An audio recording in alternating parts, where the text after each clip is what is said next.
Welcome to this DelftStack tutorial video. In today's video, I'm going to show you how to fix an upside-down screen in Windows 11. Whether your display suddenly flipped after pressing the wrong keys, or your screen rotation settings changed by accident, this simple step-by-step guide will walk you through everything you need to know and get your screen back to normal fast. First, go to the Start button on your keyboard, right-click on it, and select Settings. Once the Settings window opens, click on System, then choose Display. This is where all screen-related options are located, so make sure you're following along carefully. Next, scroll down until you find the option called Display Orientation. Click on the drop-down menu next to it. If your screen is upside down, you'll usually see Landscape Flipped selected here.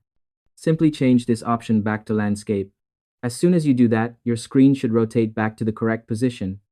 To make the process smoother, ensure your mouse and keyboard are working properly.